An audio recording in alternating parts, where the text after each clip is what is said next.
أعوذ بالله من الشيطان الرجيم بسم الله الرحمن الرحيم الحمد لله رب العالمين الحمد لله الذي هدانا لهذا وما كنا لنهتدي لولا أن هدانا الله والصلاة والسلام على أشرف الأنبياء والمرسلين سيدنا ونبينا وحبيب قلوبنا وطبيب نفوسنا بالقاسم محمد اللهم صل على محمد وآل محمد وأجل فرجهم وعلى عترة الطيبين الطاهرين المعصومين الذين تاب الله عنهم الرجس وطهرهم تطهيرا اللهم صل على محمد وآل محمد وأجل فرجهم. السلام عليك يا أبا عبد الله وعلى الأرواح التي حلت بفنائك عليك مني سلام الله أبدا ما بقيت وبقي الليل والنهار ولا جعل الله آخر العهد مني لزيارتكم. السلام على الحسين وعلى علي بن الحسين وعلى أولاد الحسين وعلى أصحاب الحسين جميعا ورحمة الله وبركاته. أما بعد فقد قال الله في كتاب المجيد أعوذ بالله من الشيطان الرجيم بسم الله الرحمن الرحيم أولم يتفكروا في أنفسهم صدق الله العلي العظيم صلوات على محمد وآل محمد اللهم صل على محمد وآل محمد وأجل فرجهم. أما بعد Bibi Fatima, the Imam of our time, Imam Samana, and to all of you, Assalamu alaikum wa rahmatullahi wa barakatuh. I begin by offering my condolences to each and every one of you on the martyrdom of our third holy Imam Abu Abdullah al-Hussein alayhi salam, his family and his friends. And together we offer our condolences to the Holy Prophet and the Ahlul Bayt, especially Bibi Fatima alayhi salam and the Imam of our time, Ajjalallahu Farajahu. These are the days when the Ahlul Bayt and those who profess love for them feel a heaviness in the heart, ever since the tragedy that occurred in 61 AH. But Muharram is not just a time for remembering the tragedy of Abu Abdullah. It is also a time for self-reflection, a time for growth, a time for connecting to our Creator. At the beginning of the talk, I recited a verse from Surah Rum, Surah number 30, verse 8. أعوذ بالله من الشيطان الرجيم أولم يتفكروا في أنفسهم. Do they not reflect within themselves? What is so important about self-reflection? Why are there so many hadith that talk about self-reflection? For example, we have from the Holy Prophet sallallahu alaihi wasallam that 1 hour of self-reflection is greater than 7 years of worship. And there's another hadith that says 1 hour of self-reflection is greater than 70 years of self-reflection. Why this difference? Why so much emphasis put on self-reflection? Well, the difference is because it depends on the quality of the self-reflection. The importance is because with self-reflection, we understand what our strengths are, what our weaknesses are, where we need to grow, what the reality of the situation is, how to connect to Allah, what we're doing, what we could be doing better, what we're doing amazingly and continue to do. For self-reflection to have value, it needs to be done correctly. We need to do it with the correct premise. We need to be looking at the bigger picture. And we also need to know and understand the true reality of this life. For example, if you look at an alcoholic, the first step of recovery is to admit that he's an alcoholic, but that's not enough. In order to motivate himself to stop drinking, he needs to self-reflect. He needs to understand why he must stop drinking. Because obviously alcohol is an addiction, and to move away from that addiction is huge. It takes a lot of strength, a lot of motivation. So if you cannot see the bigger picture, if the alcoholic cannot see the bigger picture, he cannot see the importance of moving away from it, then he will give up. For example, if the alcoholic is self-reflecting on what he gets out of alcohol, and he feels like, well, at least my problems are gone away for that time. At least I feel that I don't feel so distressed when I'm drunk. I can forget about everything. then that's not going to push him to stop drinking. The premise is wrong. The bigger picture isn't there. The understanding of the true reality of life isn't there.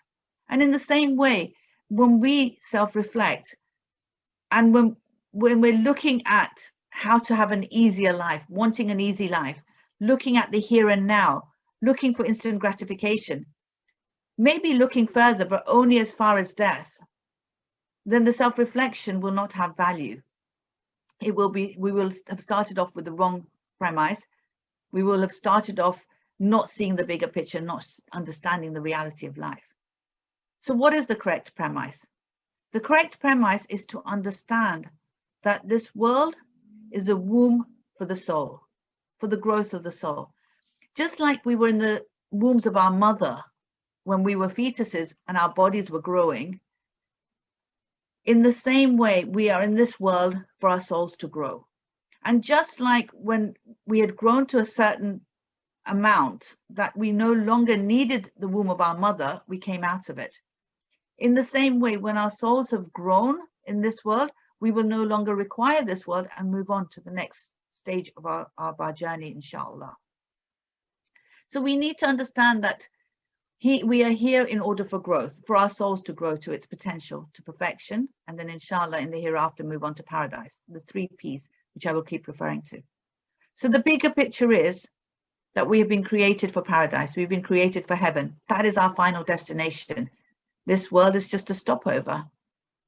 It's like, inshallah, when we get to go to Ziyarat again, imagine if your stopover was Turkey. And coming from the West, where we have halal food, but not as much, and things like Burger King and McDonald's and things like that, we don't have halal. And you get to Turkey and everything is halal. And if you were going for Ziyarat for 7 days, and you got so excited when you got to Turkey, and you spent all your time in the food court, enjoying the food and chilling with your friends and just having a really good time, and then after the week was over, you came back, what would people say about you? What would you think after you'd actually had time to reflect on what you'd done? You had initially intended to go to Ziyarah, and you got so caught up in Turkey that you forgot about the final destination of Ziyarah. In the same way, we get so caught up in this world that we forget about the final destination of paradise. Paradise has been created for us. We have been created for paradise. That is our final destination. And we need to keep that in mind. The true reality of this life is that we are spiritual beings living with a physical body in a physical world. Everything is aligned and placed in our lives to enable us towards growth, towards our potential, towards perfection, towards walking into paradise, inshallah. We need to understand that because we live in the physical world, we connect to our physical body. And a lot of the times we forget that we are the spiritual being, we are the soul within the physical body. We spend so long taking care of our physical body that we don't seem to have time or energy then to take care of our spiritual being. It's like a person who has a car and they take so much time taking care of the car, cleaning it, vacuuming it, shampooing it, making sure it is absolutely immaculate, that when they're driving around, people are in awe of this car. It looks so shiny, it looks so amazing. But yet when this person stops and gets out of the car and they look a total mess, they haven't showered, they haven't bothered to taking care of themselves, people are going to laugh at them. And in the same way, this is exactly what we do. We spend so much time taking care of our physical body. And I'm not saying that we shouldn't take care of it. We should, but not at the expense of our soul. Not so that we don't have any time or energy to take care of our soul. It's like the body is a vehicle for the soul. And the vehicle can look amazing. But if the real us, the soul, is dirty, is ill, is weak, then what is the point of the vehicle looking amazing? Now, Allah subhanahu wa ta'ala, when He created us, knew that we would forget the soul because He put us in a physical world. So out of His love and mercy, He helps us. How does He help us to remember our soul? First and foremost, he puts people in our lives. Every single person that I have in my life is there to help me to grow towards my potential, to grow towards my perfection, to grow towards Allah.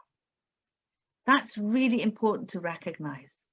Whether they do it directly by advising me, by Amr bil Ma'ruf and Nahy Munkar, by encouraging me, by just holding my hand and helping me, role modeling it to me, or would they do it indirectly by maybe sometimes people will say things which are quite hurtful. Sometimes they'll do things which are quite hurtful. And at that time, our ego comes into play and we are very, very into sort of retaliation mode. We're very angry, we get very upset, and our ego kicks in. Instead, if I can take a step back and think about why they said what they did, is there any truth in what they said about me? If there is some truth in it, then I should be thankful that they pointed it out, because now I know I can work on that. If there is no truth in it, if it is their problem rather than my problem, then the least I can do is pray for them. And again, through praying for another mu'min helps me connect to my creator, who has also created that mu'min as well as created me. By me forgiving that mu'min, realizing that they may have other things in their life, realizing that they also are on a journey, and I need to, just like people help me, I need to help them on that journey, even if it's through just du'as and nothing else. That is the first step. So every single person is in my life for a reason, for me to get closer to God. And this is, my topic is Qalb Salim, to attain a contented heart. So no matter what life throws at me, no matter what people throw at me, whether I'm happy or sad, and I will be happy and sad. Allah himself says in the Holy Quran that he makes us laugh and he makes us cry. So there's no problem with being happy. There's no problem with being sad. That is normal human reaction. But there is a problem with losing the contentment that we have. And that contentment only comes from my connection to Allah. So if I can constantly keep Allah as the focus in all my relationships. In fact, there's a beautiful hadith by Imam Ali alayhi salam in Nahj Balagha where he talks about the fact that if I can, and I'm paraphrasing, but he says, if I can sort out my relationship with God, then God will take care of all my other relationships. So rather than worrying about my relationship with my spouse or with my parents or with my siblings or with my in-laws or with my friends, if I just concentrate on my relationship with God, then God will make all those other relationships work out. He will make those relationships much, much easier. Our life situations is another way that Allah helps us realize that we are a spiritual being. Our life situation is there in order for us to grow from. Again, every life situation can be looked at in a negative way or in a positive way. Generally, we tend to always go towards the negative. Shaitan pulls us towards the negative. So whenever something difficult happens in our life, whenever I'm put in a situation which is a little bit difficult, the first thing will be, why me? It's not fair. Why does everyone else have an easy life? But I don't deserve this. Now, all of these things, all that does is it just makes me feel self-pity. And it's a negative spiral that just pulls me down and down and down. Whereas if I look at it as an opportunity for growth, as an opportunity to connect to God, then it becomes a positive experience. And why wouldn't it be an opportunity for growth? If I truly believe that Allah is in control of every situation, I truly believe that Allah is in the driving seat and he's driving me, and I know that he will only take me to what is best for me, then why would I not just relax and enjoy the ride? And even when it's difficult, that contentment doesn't go. I may be sad, but the contentment doesn't go. It's like when you're driving with someone and you're in the passenger side and there's a car ahead and they're not slowing down, and you're pressing your foot on nothing. There's nothing there for you because you're sitting on the passenger side and you're just pressing your foot. There's no point. They're in control, they're driving. and you're just panicking and getting up, you're getting anxious, but there's nothing you can do about it. In the same way, Allah is on the driver's side, we're in the passenger side. But the difference here is Allah is in control, Allah knows, Allah is the most wise. He won't make a mistake. That driver, the other person, may make a mistake. God never makes a mistake. So if I realize this, if I recognize that God has created me, God knows me better than myself, God is trying to pull me towards heaven because that's what he's created me for. God doesn't need anything from me. He doesn't become a bigger or a lesser God if I pray or don't pray. If I realize that these are all for me, then I can sit back and relax and enjoy the ride, inshallah. And whenever anything happens, which is a little bit more difficult, the first thing that comes into my mouth is, where is the growth? What is God trying to teach me? The other way that Allah subhanahu wa ta'ala helps me to recognize, to take care of my spiritual being, is to give me the Sharia, give me what is wajib and haram. Whatever is wajib in the Sharia is what I require for the growth of my soul. Whatever is haram is what is absolutely detrimental for my soul. That is the purpose behind the Sharia. There may be lots of benefits to it, but the purpose is for the soul. I'll give you an example here. Fasting. There are lots of benefits to fasting. It allows us to empathize with the poor. But that's not the purpose, because if that was the purpose, then those who are poor shouldn't have to fast because they already know what it feels like. It allows us to detox our bodies. It allows us to sort of build our willpower. It allows us to give our digestive system a break. There's lots of benefits to fasting.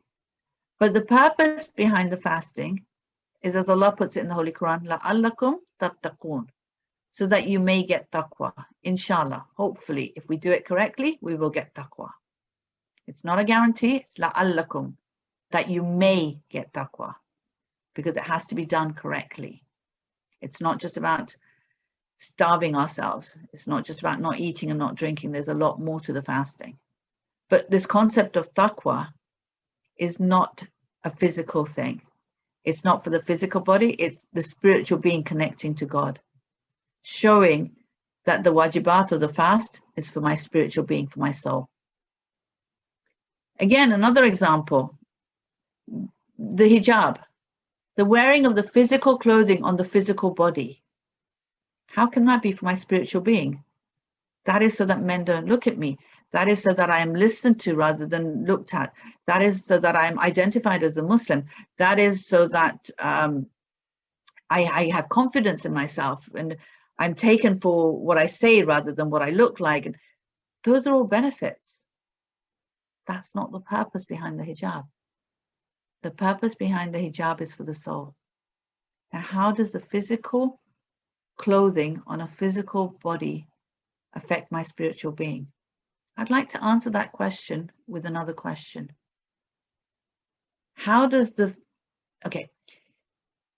if you've gone for a shower, a really long shower with all the fancy body shop, shampoos and scrubs and everything, you're in the shower for half an hour, 45 minutes, you come out smelling amazing, you're clean, you're, and it's salat time. I can't just go and pray. I have to go and do wudu. Now, my question to you would be, how does the washing of the use of the physical water on my physical body affect my spiritual being? It's not going through my skin. It's not going into my soul, but yet it still affects my soul. It helps me to connect in my salah. Without the wudu, the connection cannot happen. The salah is incorrect. So although it is a physical water on the physical body, it benefits the soul in such a way that it actually connects me to God. In the same way, the physical clothing on the physical body benefits the soul in such a way that it connects me to God.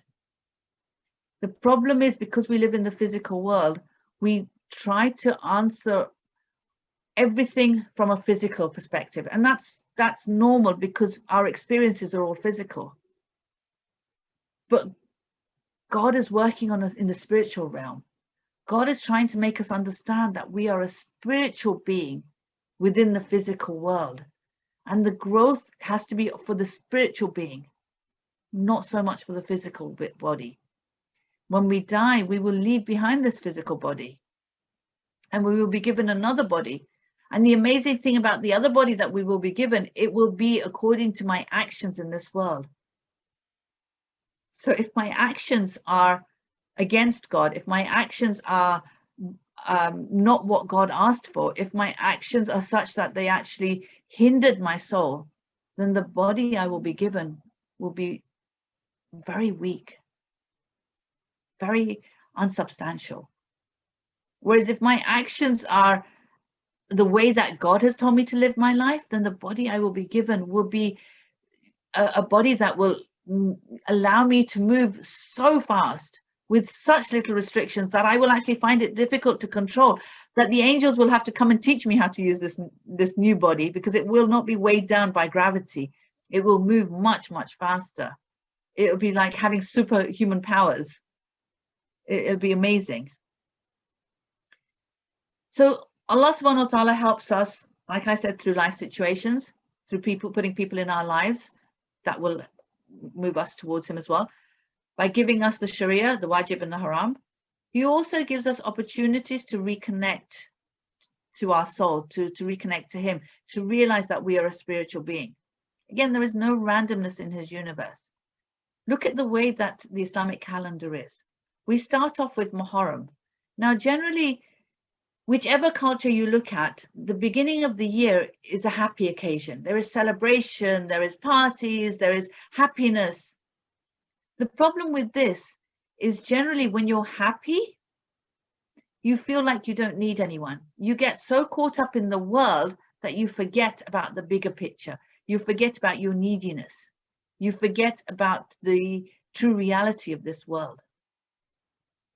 By us starting off in sadness, makes us feel like there's something not quite right. When you're sad, you want to not only acknowledge it, but you want to fix it. And that's the motivation. To try to fix that sadness is the motivation. And the beauty is that the sadness is not for something superficial. The sadness is connected to the injustice that was done to Abu Abdullah al-Hussein. The sadness is connected to our love for Abu Abdullah al-Hussein alayhi salam. Now, through that, we will be motivated in order to make a change. Through our connection to these role models, we see a soul that is able to reach its potential and its perfection. By having Muharram at the beginning of the year, we are shown what a soul can achieve. Then comes my Ramadan, where Allah now takes away our physical body and tells us to connect to our own souls, to realize that we are the soul within. And now we try to bring our soul up. Seeing what can be achieved motivates me to try to achieve at least some part to that. I may not be able to achieve what they achieve, but at least I can move on my spiritual journey. At least I can bring up my soul. Then comes Hajj, where now we go to Allah subhanahu wa ta'ala and we tell him, we saw what could be achieved. We tried to achieve what we can. Now I turn to you, Ya Allah, to help me the rest of the way, because I can't do it on my own. And it is literally when I take those small steps towards him, that he takes 100 steps towards me. That then he takes on and then helps me actually move much, much further than I could ever imagine. But I have to start that journey. And all these lectures are about actually just taking that small step. I'm not asking us to do huge things. I'm asking each one of us to take one small step each day towards him. One small step in order to do something with the opportunity that was given to us. Remember, by each one of us being here, whether it's even in the virtual world, by you being given the opportunity to partake in the Azadari of Imam Hussain alayhi salam, to listen to this lecture, that is an opportunity that has been sent by God. And an opportunity only comes when we are ready for that opportunity, when we're ready for the growth, when we're ready for the change. So know that you are here not because you decided, but because God decided. Know you are ready for some sort of movement, some sort of change, some sort of growth. Self-reflect on what that movement, that growth will be. Self-reflect on what you are going to take away each day from these opportunities that's sent to you. Because when we go back to our Creator, He will ask us. He will actually say to you, in 2021, you were given the opportunity to attend 10 majalises of Abu Abdullah al-Hussein. What did you do with that opportunity? What will we answer? And this is why throughout these majalises, at the end of each majlis, I will give a practical step that you and I can take away and reflect on and try to implement in our lives, so that when we go back to Him, we can actually say that this is what I did. This is how I grew. This is what I did with the opportunity you gave me. So it's really, really important for us to self-reflect and not do things as a tick box exercise, and not self-reflect incorrectly as well. And when we do it like this, then these opportunities that are given to us are actually taken by us as opportunities, and not just something that we partake in and move on. I'll give you a simple example here. It is highly, highly recommended that we cry for Abu Abdullah al-Hussein. We have so many hadiths that talk about it. In fact, there's a hadith from the Holy Prophet, with sallallahu alayhi wa sallam, where he says, every eye will be crying on the Day of Judgment, except the eye which has cried for Hussein. He will be given the good news of heaven. Okay, so I'm told that every eye will cry on the Day of Judgment, except those who cried for Imam Hussein in this world. They will be given the good news of Jannah, so they will not cry. I ask you, how does this make sense? What if I am a horrible, horrible person? What if I oppress people? What if I am just nasty to everyone? What if I hurt people? What if I lie and I cheat and I'm selfish and I do whatever I want? And then I come to the Majlis of Abu Abdullah al-Hussein and I cry for him. I'll be given Jannah? How does that make sense? But at the same time, we know that the Holy Prophet does not lie. He said this, so how does it make sense? In order to answer this question, I want to refer you to a hadith by Imam Ali alayhi salam, where he says, if a person recites the Holy Quran and still goes to the fire of hell, the only explanation is that he made a mockery of the Quran. Let me say this again. If a person recites the Quran and still goes to the fire of hell, the only explanation is that he made a Quran. If we refer this back to the hadith of the Holy Prophet, if a person cries for Imam Hussain alayhi salam and still cries on the Day of Judgment, is not given the news of Jannah, the only explanation is that he made a mockery of the message of Imam Hussain alayhi salam. How do we make a mockery of the message of Imam Hussain alayhi salam? Look at the mission statement of Imam Hussain alayhi salam.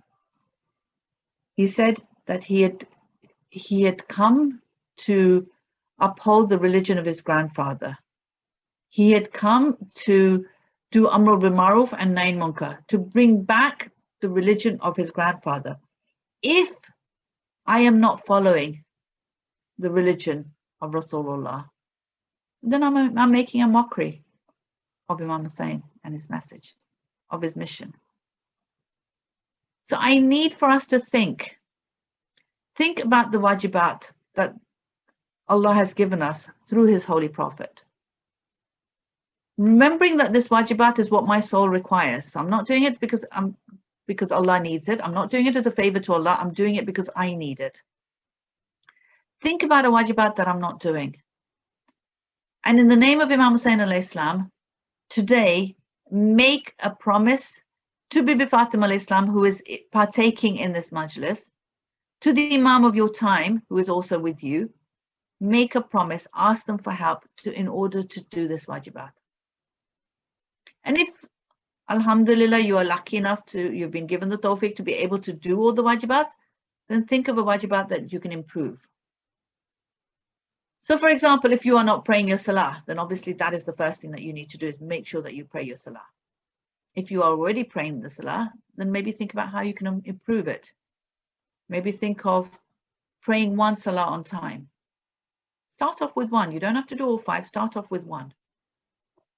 Maybe think about starting with adhan and iqamah. Again, it only takes 5 minutes, not even 5 minutes. Maybe finish with the tasbih of Fatima Zahra alayhi salam.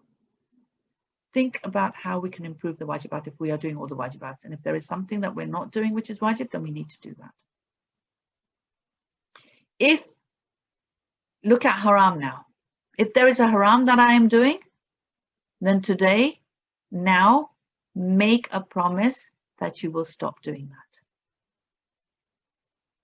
And ask Bibi Fatima alayhi salam, ask the Imam of our time for help. If I'm not doing any haram that I can think of, then maybe think of those things that are on the border. There's a lot that are on the border which we justify, which we okay, and think about how maybe I need to stop doing those. I'm going to give you 30 seconds just to give you time to think about one wajib and one haram that I need to work on.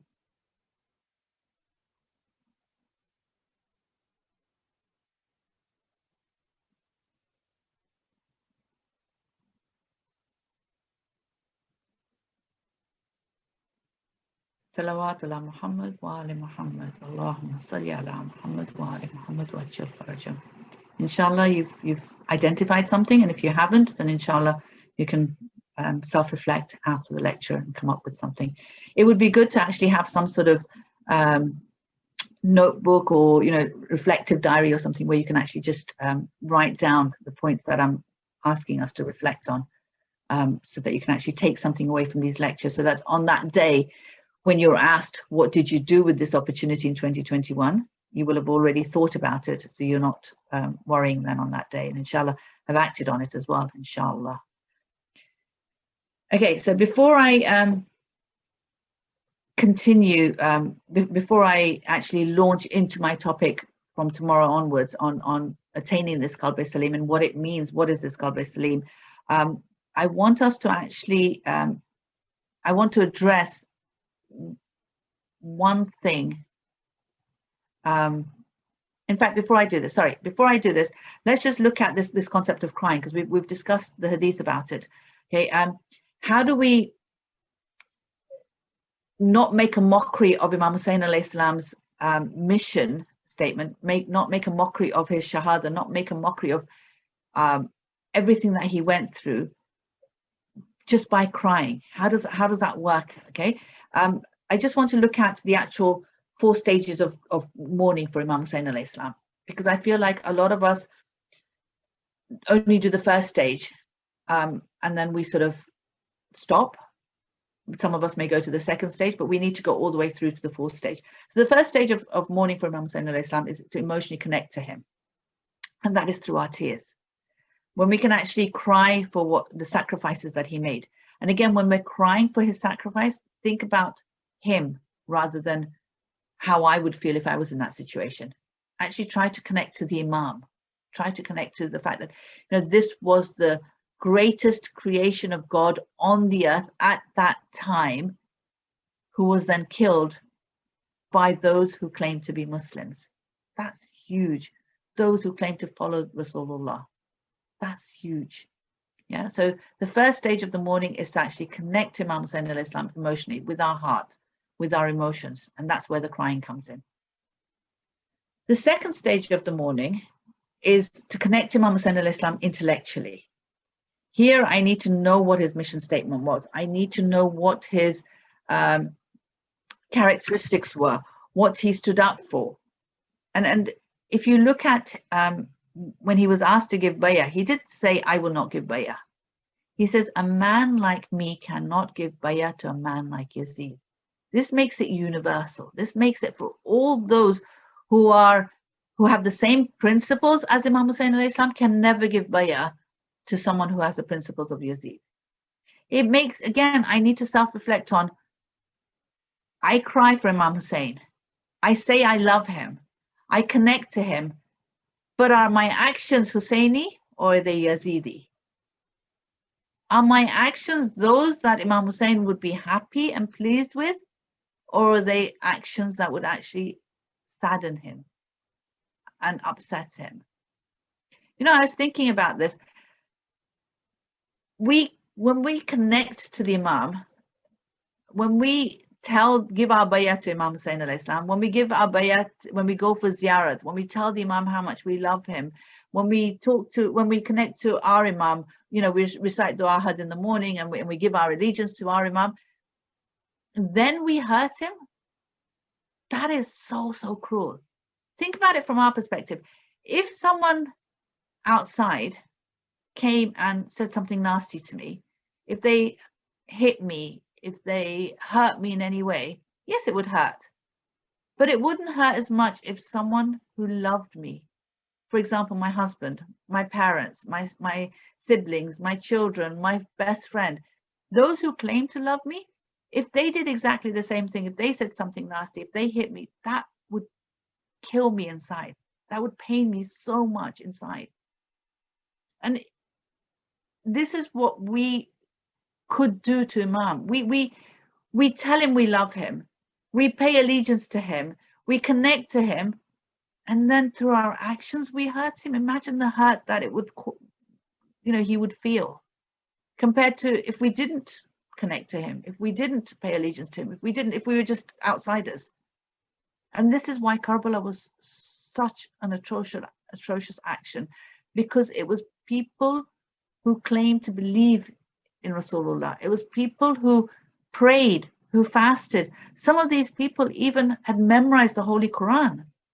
And yet they were able to do these horrible, horrible injustices to the grandson of the Holy Prophet, showing that tick box exercise of praying, fasting, reciting the Quran, memorizing the Quran doesn't affect the soul as much as doing it in a way that you reflect and understand and take it on, make it part of you. So it's really important to understand that we need to do this. So the first stage of mourning for Imam Hussein is crying and emotionally connecting to him. The second stage of mourning is to intellectually connect to him, to realize what principles he stood for, those principles he stood against, to sort of understand his mission. The third stage, which will then lead on from the intellectual and the emotional connection, is action, to ensure that I stand up for the same principles. So now that I've intellectually understood the principles, I need to stand up for those principles. To ensure that I am not the one who is hurting Imam Hussein alayhi salam or making a mockery through my actions. To ensure that I am following the religion of his grandfather, which is what he stood up for. To ensure that I'm doing Amr bil Ma'ruf and Nahy Munkar, just like, you know, he stood up to do. And again, there's a very, very fine line between doing Amr bil Ma'ruf, Nahy Munkar, and doing Ghiba. Amr bil Ma'ruf and Nahy Munkar is done out of love, is done to the person directly with no one else knowing. Ghiba is done out of my ego. Ghiba is done to make me feel good, not the other person. It's not done out of love, and it's talking about others, talking about that person's mistake to others rather than to the person themselves. Amr bil Ma'ruf and Nahy Munkar is a wajibat on each one of us. Ghiba is something that is haram on each one of us.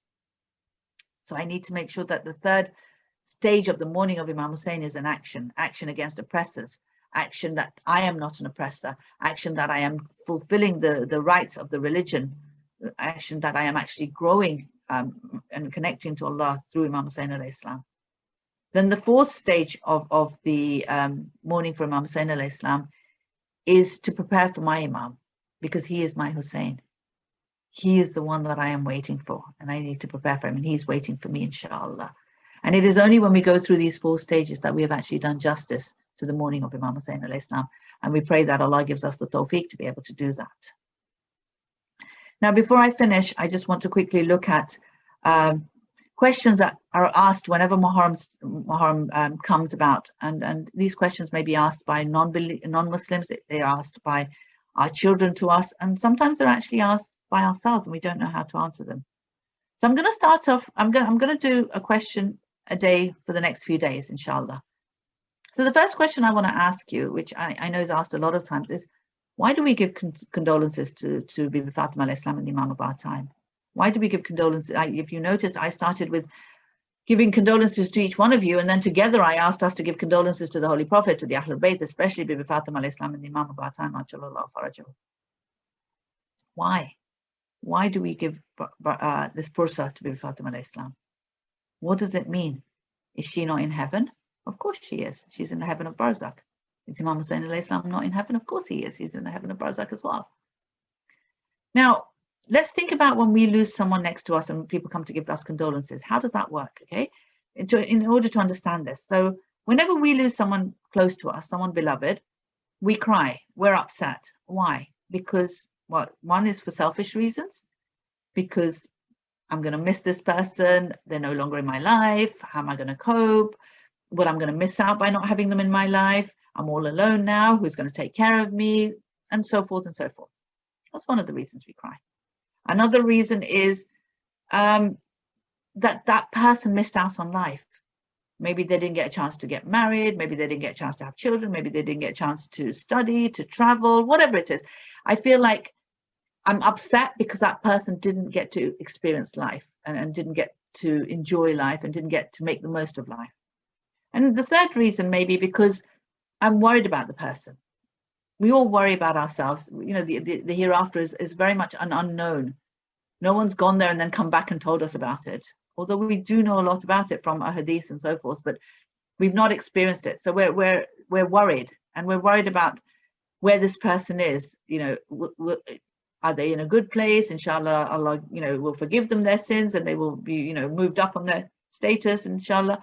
And we pray for them and we worry about them and we cry for them. Now let's look at Imam Hussain alayhi salam. Do I miss him? No, I wasn't alive when he was there. I wasn't present there. And if he had not been killed in the way he was killed, he would eventually have died of old age. So he would not have been present when I'm present. The people there missed him. The people there lost out on the blessings of Imam Hussain alayhi salam. But I personally didn't. I can't cry from a selfish perspective like that. And plus, I have my Imam, who's my Hussein. So I really don't have anything like that that I feel like I need to cry for. Do I feel like he's missed out on the world? Again, no. He made the most of this world. He used the world to the best of potential, and through that he grew to his potential and to his perfection and towards paradise. Do I worry about where he is in the hereafter? No. Again, we have so many hadiths that talk about the fact that he is, you know, the youth of paradise, that he is, you know, he will through his shahada gain a station in Jannah which is reserved for him. So why do we cry for Imam Hussain alayhi salam? What is the point of crying? Why does Bibi Fatima alayhi salam cry for Imam Hussain alayhi salam? It is not because he died. Through his death, he attained paradise. It is the inhumane, unjust treatment that was done to him, the injustice that was done to him and his family, the way that they treated them, the way that he was slaughtered and beheaded. That's what we cry for. And the fact that this was done by Muslims, those who claim to be the lovers of the Holy Prophet, did this to his grandson. Think about it as a mother. If someone hurts your child, if someone oppresses your child, if someone does something bad to your child, even when that situation is over, you still feel that anger and that sadness and that grief every time you think about it. And it's the same. It's important to recognize that it's the injustice that we're crying about. It's the injustice, that the inhumane treatment that was done, that we're crying for. So let us stop here. And before I finish again, I remind you that these majalises are not to be just ritualistic performances with no action. And we pray to Allah to give us the tawfiq and to guide us guide us towards change, and to allow us to take away at least one thing from each one of these majalises, which we can implement in our lives, and inshallah grow from that.